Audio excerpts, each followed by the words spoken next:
नमस्कार, आप देख रहे हैं एबी बिहार न्यूज़। शुरू करते हैं देश दुनिया की 10 बड़ी खबरों के साथ। शुरुआत राज्य की बड़ी खबरों से। बिहार की राजधानी पटना के पुनपुन थाना क्षेत्र के अलाउद्दीन चक गांव में बुधवार को अहले सुबह बेहद दुखद घटना हुई। कोरोना से बचाव के लिए अपने 4 बच्चियों को झोपड़ी नुमा घर में बंद कर माता पिता खेतों में काम करने चले गए। इस दौरान अचानक झोपड़ी में आग लगने से चारों बच्चे जिंदा जल गए। चारों तरफ कर उन्होंने दम तोड़ दिया। इस घटना को लेकर अलाउद्दीन चक गाँव में मातम पसर गया है। माता पिता का रो रो कर बुरा हाल है। बिहार के मुंगेर, किशनगंज और सुपौल जिले में बुधवार की सुबह भूकंप के झटके महसूस किए गए। अभी तक प्राप्त जानकारी के अनुसार सुबह 7:55 पर भूकंप के झटके लगे। इसके बाद स्थानीय लोगों के बीच हड़कंप मच गया। लोग अपने अपने घरों से बाहर निकल आए। हालांकि कुछ सेकंड के बाद ही स्थिति सामान्य हो गई। बिहार के उद्योग निदेशक पंकज सिंह का बुधवार को निधन हो गया। पंकज कुमार सिंह 12 अप्रैल को कोरोना से संक्रमित हो गए थे। प्राइवेट अस्पताल में इनका इलाज चल रहा था, जहां बुधवार को उनकी मौत हो गई। पंकज कुमार के निधन पर बिहार सरकार के उद्योग मंत्री शाहनवाज हुसैन ने शोक व्यक्त किया है। Pankaj Kumar Indian post and telegraph सेवा के पदाधिकारी थे। प्रतिनियुक्ति पर उद्योग भवन विभाग में उनकी तैनाती हुई थी। कोरोना की रफ्तार पर नियंत्रण करने के लिए सरकार ने नाइट कर्फ्यू लगाया हुआ है, मगर नीतीश कुमार के नेतृत्व वाली एनडीए सरकार राज्य में पूर्ण लॉकडाउन लगाने पर विचार कर रही है। उधर हिंदुस्तानी आवाम मोर्चा के अध्यक्ष और पूर्व मुख्यमंत्री जीतन राम मांझी ने राज्य में लॉकडाउन लगाने के लिए कुछ शर्तें रख दी हैं। उन्होंने ट्वीट करते हुए कहा कि मैं लॉकडाउन का तभी समर्थन करूंगा जब 3 महीने तक सबका बिजली और पानी का बिल माफ़ किया जाएगा। साथ ही किराएदारों का किराया, बैंक लोन, ईएमआई और कॉलेज की फीस तक माफ़ की जाए। किसी को शौक नहीं होता कि जान जोखिम में डालकर बाहर जाए, रोटी और कर्ज जो ना कराए। ये बात एसी वाले लोगों को समझ में नहीं आएगी। अब रुख करते हैं देश की कुछ बड़ी खबरों का। देश में कोरोना वायरस से मचे तांडव के बीच चुनाव आयोग ने एक और फैसला लिया है। 5 राज्यों में विधानसभा चुनाव के लिए 2 मई को होने वाली मतगणना के दिन कोई भी प्रत्याशी अब कोरोना निगेटिव रिपोर्ट के बिना मतदान केंद्र के अंदर नहीं जा सकेगा।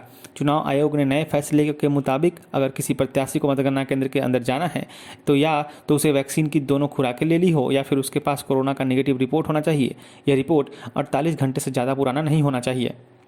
दुनिया, खासतौर पर एशिया के कई विकासशील देश कोरोना से जंग लड़ने में आगे हैं।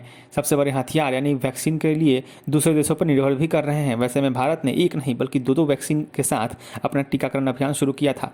हालांकि उस समय भारत बायोटेक की बनाई स्वदेशी टीके कोवैक्सीन पर देश में ही सवाल खड़े हो रहे थे, लेकिन अब अमेरिका ने भी इस वैक्सीन का दम माना है। अमेरिका ने माना है कि भारत में बनी कोवैक्सीन कोरोना वायरस के 1-2 नहीं बल्कि 617 वेरिएंट्स को बेअसर करने में सक्षम है। देश में एक नया पॉपुलर स्कैम चल रहा है, क्यूआर कोड से जुड़ा हुआ। देश के सबसे बड़े bank state bank of India ने अपने ग्राहकों को क्यूआर कोड स्कैन करने के लिए चेतावनी दी है। एसबीआई ने लोगों को सचेत किया कि किसी भी प्रकार के साझा किए गए क्यूआर कोड को स्कैन न करें। अगर आप ऐसा करते हैं तो आपको इसकी कीमत चुकानी पड़ सकती है और आपके खाते का पैसा गायब हो सकता है। एसबीआई ने ट्वीट करके समझाया कि यदि आप एक क्यूआर कोड स्कैन करते हैं तो आपको पैसे नहीं मिलते हैं, बल्कि क्यूआर कोड का पेमेंट हमेशा किसी को पेमेंट देने के लिए क्यूआर कोड को स्कैन किया जाता है। इसलिए किसी के द्वारा शेयर किए गए क्यूआर कोड को स्कैन न करें जब तक कि आपको उस व्यक्ति को खुद पेमेंट नहीं करना हो। भारत में कोरोना वायरस के महामारी के खिलाफ 2 हथियारों कोविशील्ड और कोवैक्सीन के साथ जंग जारी है। भारत में टीकाकरण की रफ्तार को 2 मई के बाद से और रफ्तार मिलेगी। कहा जा रहा है कि 1 मई को भारत में स्पुतनिक वी वैक्सीन की शुरुआत की जाएगी। भारत के टीकाकरण अभियान से एक वैक्सीन का नाम जुड़ जाएगा। जी हाँ, ऐसी संभावना जताई जा रही है। 1 मई को भारत में स्पुतनिक वी वैक्सीन की पहली खेप आने की संभावना है।